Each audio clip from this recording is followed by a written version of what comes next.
Hello and good evening. আমি সৌমেন চক্রবর্তী শুরু করছি দেশের কথা দশের কথা। পুরুলিয়ার পর এবার খড়গপুর, একইভাবে আক্রমণে রাজ্যের তৃণমূল সরকারকে ছিন্ন ভিন্ন করলেন প্রধানমন্ত্রী নরেন্দ্র মোদী। বললেন 10 বছরে বাংলাকে ধ্বংস করেছেন দিদি, আজ 10 অঙ্গীকার করছি আপনাদের সামনে। নরেন্দ্র মোদী আশ্বস্ত করেছেন বাংলাকে। গত লোকসভা ভোটে মমতা বন্দ্যোপাধ্যায়কে নরেন্দ্র মোদী আখ্যা দিয়েছিলেন স্পিড ব্রেকার দিদি। দেশের উন্নয়নের গতি থমকে যাচ্ছে দিদি নামে স্পিড ব্রেকারে। এবার বিধানসভা ভোটে মোদী যেন আরো তীক্ষ্ণ, আরো নির্মম। গলা উঠছে কখনো উঁচুতে, কখনো খাদে, সঙ্গে ডাক দিদি।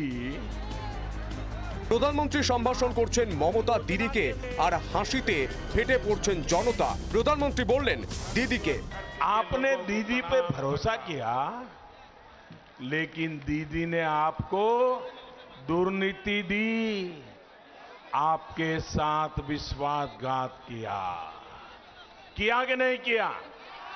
विश्वासघात किया कि नहीं किया? 18 তারিখ পুরুলিয়ার ভাঙড়ার জনসভায় ভাষণ দেন প্রধানমন্ত্রী। আজ এলেন এক সময়ের কংগ্রেসের শক্ত ঘাঁটি খড়গপুরে। খড়গপুর সদরে ভোট হবে দ্বিতীয় দফায়, অর্থাৎ 1 এপ্রিল। বিজেপির রাজ্য সভাপতি দিলীপ ঘোষ এখানকার সাংসদ। তবে জল্পনা থাকলেও বিধানসভা ভোটে দিলীপ দাঁড়াচ্ছেন না। এখানকার পদ্মফুলের প্রার্থী অভিনেতা হিরণময় চট্টোপাধ্যায়। তার সমর্থনে ভিড়ে ঠাসা জনসভায় প্রধানমন্ত্রী বললেন, দিদির পার্টি হচ্ছে নির্মমতার পাঠশালা। এখানে সিলেবাস হলো তোলাবাজি, কাটমানি আর সিন্ডিকেট। दीदीर पार्टी होच्छे निर्ममतार पाठशाला। दीदीर पाठशालाते सिलेबास होच्छे तोलाबाजी।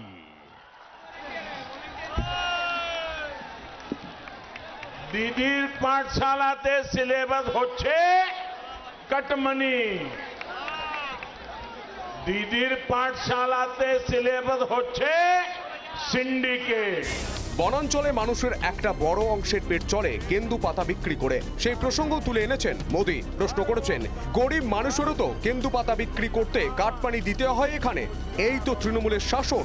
यहाँ केंदू पत्ता बेचने के लिए भी कट मनी देना पड़ता है या नहीं देना पड़ता है?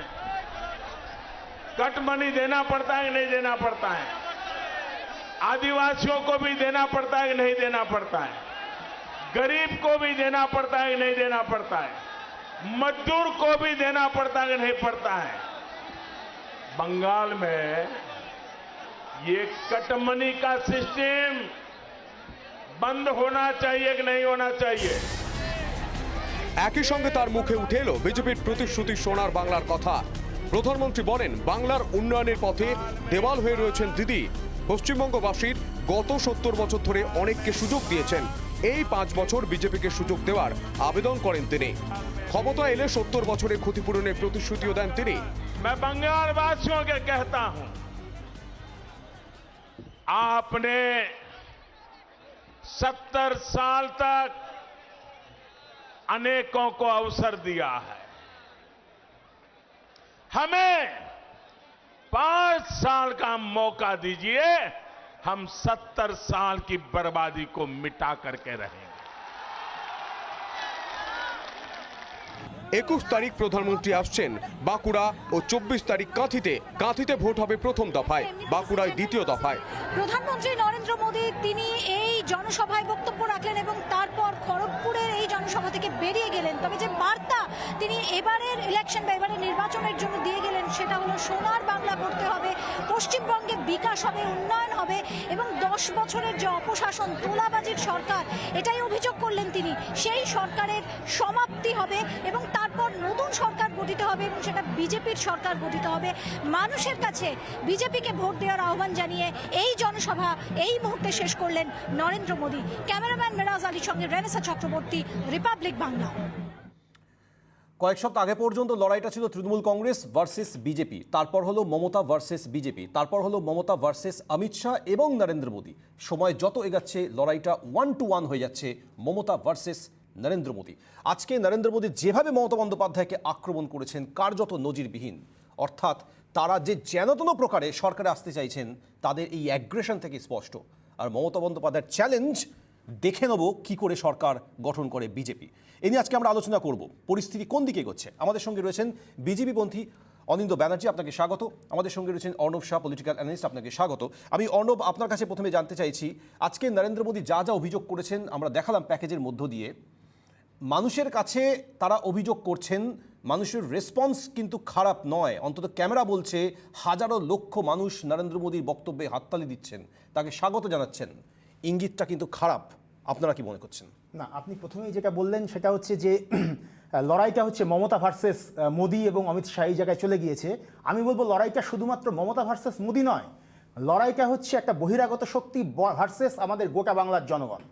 এমন একটা সরকার, যে সরকারটা 7 বছর ধরে চলছে এবং যে যে অভিযোগগুলো পশ্চিমবঙ্গ সরকার সম্পর্কে তারা করছে, প্রত্যেকটা অভিযোগ ফিরিয়ে দেওয়া যায় তাদের সম্পর্কে।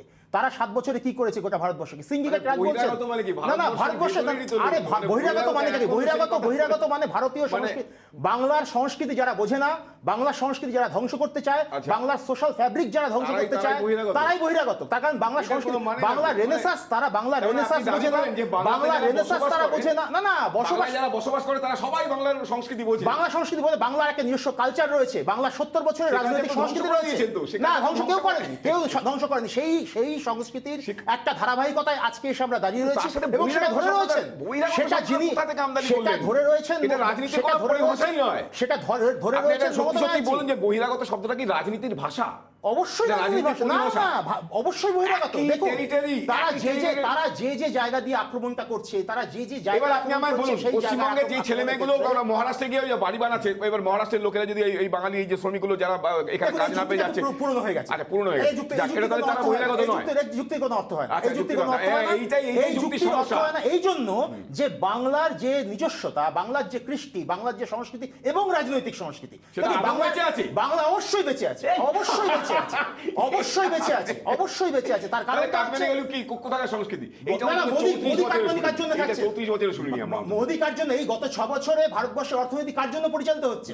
পরিচালিত হচ্ছে মুষ্টিমেয় সংখ্যক একটা দুটো কর্পোরেট সংস্থার জন্য। সিন্ডিকেট, ওই সিন্ডিকেটটা তাদের জন্য চলছে। গোটা ভারতবর্ষে সিন্ডিকেট চলছে, দুটো কি তিনটে গুজরাটি, আমি গুজরাটি, আচ্ছা অর্ণব, কর্পোরেট সংস্থা যারা কিনা লুটে নিয়ে যাচ্ছে সমস্ত সম্পদ লুটে। অর্ণব, এক মিনিট 45 বছরের মধ্যে সবচেয়ে বেশি বেকারি, এক মিনিট অর্ণব, আপনার কাছে প্রশ্ন, অর্ণব আপনার কাছে প্রশ্ন, আপনি আমাকে চট করে আনসার দিন। মমতা বন্দ্যোপাধ্যায় ভারতবর্ষের যে কোন জায়গায় যাওয়ার অধিকার আছে? আছে তো? 100 বার। স্বরাষ্ট্রমন্ত্রী পশ্চিমবঙ্গে আসার অধিকার আছে? 100 বার। তাহলে তিনি কেন বহিরাগত? তাহলে তিনি কেন বহিরাগত?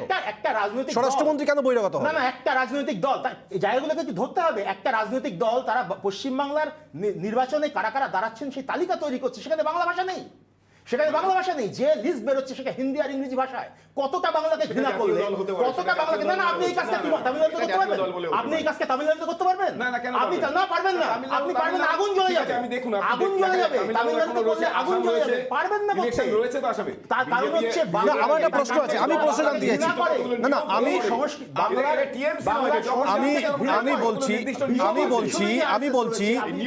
আমি অনিন্দর প্রশ্ন রাখছি। অর্ণব, অনিন্দর প্রশ্ন রাখছি। অনিন্দ যেটা আপনি কিছুক্ষণ আগে বললো যে বাইরে এখান থেকে কেউ যদি মহারাষ্ট্রে গিয়ে বাড়ি ঘরদোর বানায় বা পড়াশোনা করতে যায় তাহলে সে বহিরাগত হয়ে যাবে।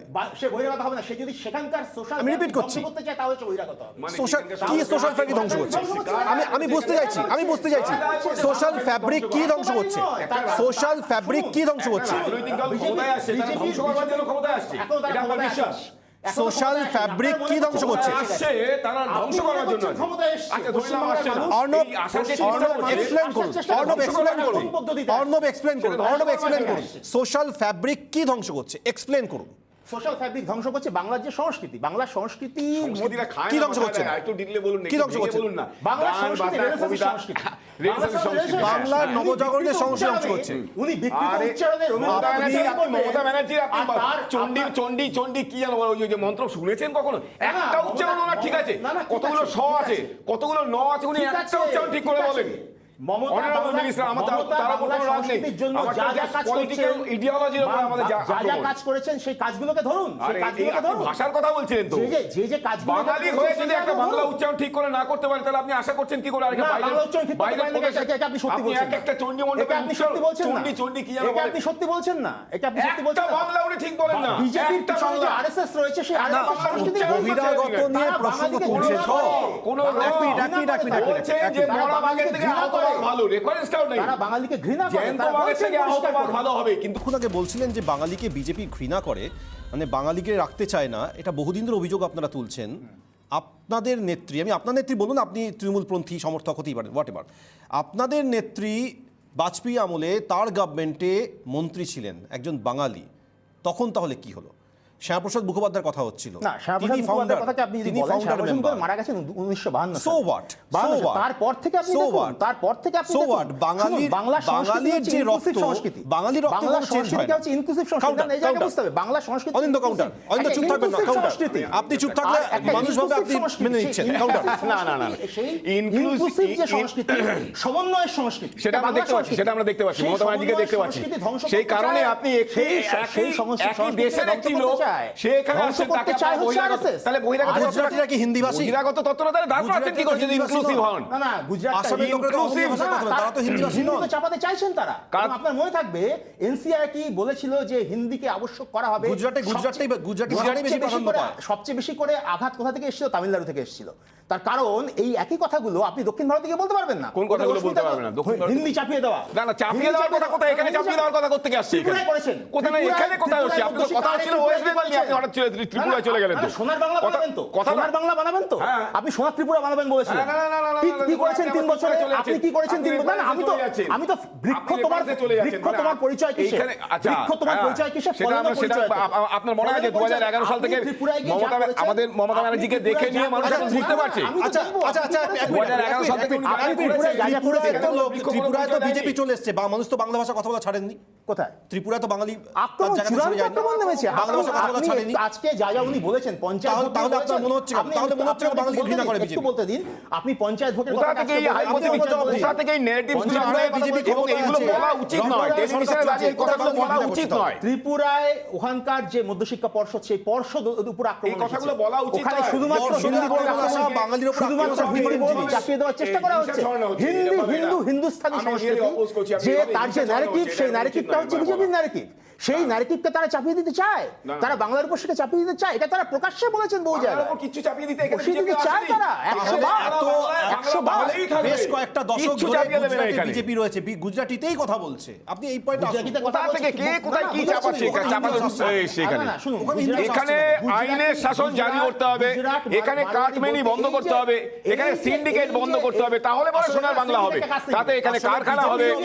কোন সিন্ডিকেট? কোন রকম সিন্ডিকেট চলবে না। শুধুমাত্র দুটো কোন রকম সংস্থা সিন্ডিকেট syndicate চলবে? না, না, সেই কথা না, আমি শুধু বাংলার দুটো কথা বলছি। আসলে বিজেপির বক্তব্য আপনাদের দুটো syndicate, দুটো কোম্পানি।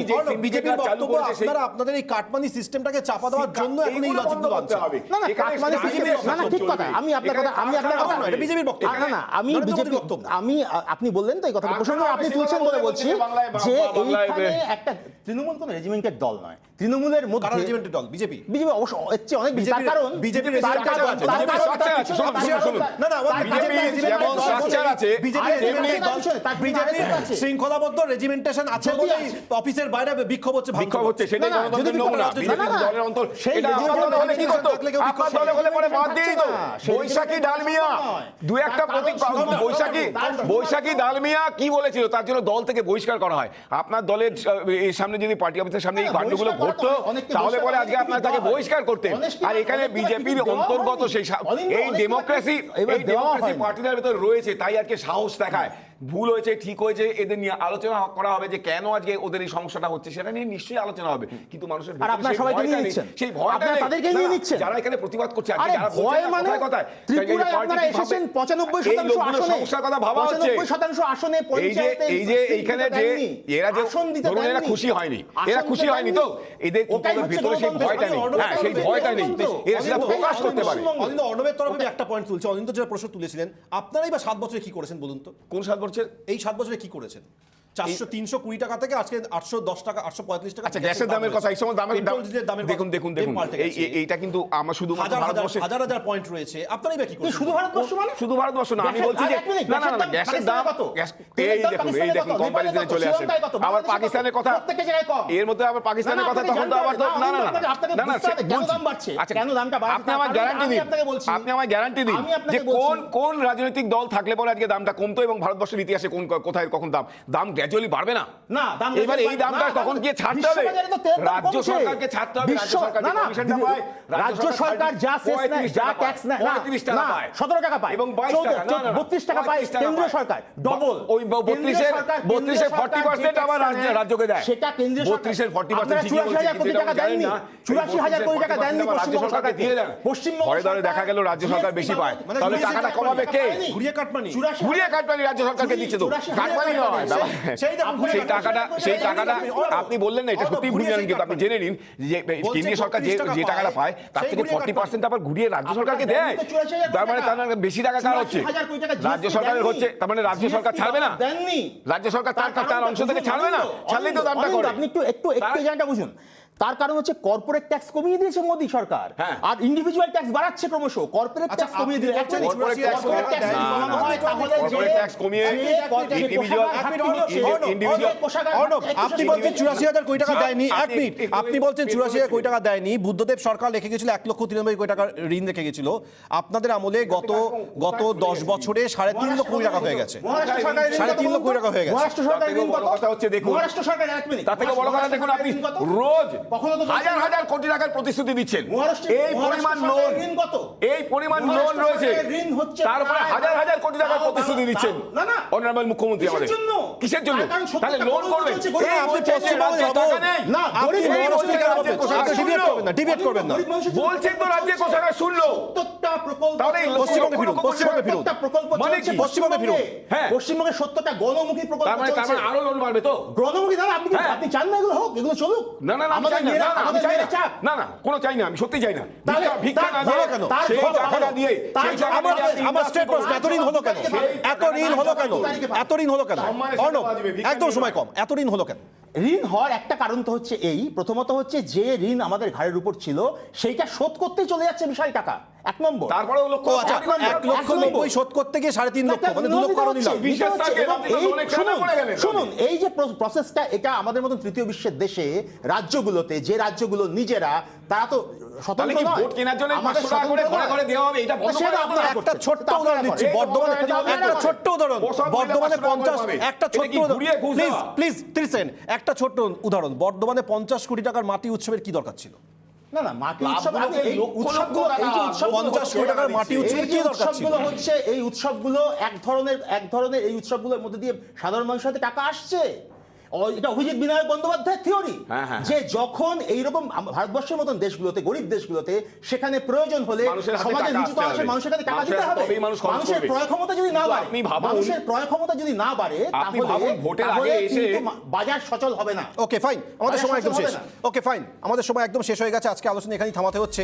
আমাদের এই আলোচনা চলতে থাকবে, মানে এই ধরনের ডিসকাশন প্রত্যেক দিনই আমরা নিয়ে আসবো। যত ভোট এগিয়ে আসবে তত বিজেপি তৃণমূল, বিশেষ করে মমতা বন্দ্যোপাধ্যায় ভার্সেস নরেন্দ্র মোদী লড়াইটা আরও তীব্র থেকে তীব্রতর হবে। নতুন নতুন পয়েন্ট বেরিয়ে আসবে, যেগুলি নিয়ে আমরা আলোচনা করব। শেষ পর্যন্ত মানুষই সিদ্ধান্ত নেবেন, ভোটের দিনে তারা ভোট বাক্সে গিয়ে শেষ মুহূর্তে তারা যেটা ভাববেন সেটাই সিদ্ধান্ত, তাতেই পশ্চিমবঙ্গের ভবিষ্যৎ নিহিত রয়েছে। থ্যাংক ইউ সো মাচ অনুষ্ঠানে আসার জন্য। শেষ করছি দেশের কথা, দশের কথা। আপনারা দেখছেন রিপাবলিক বাংলা।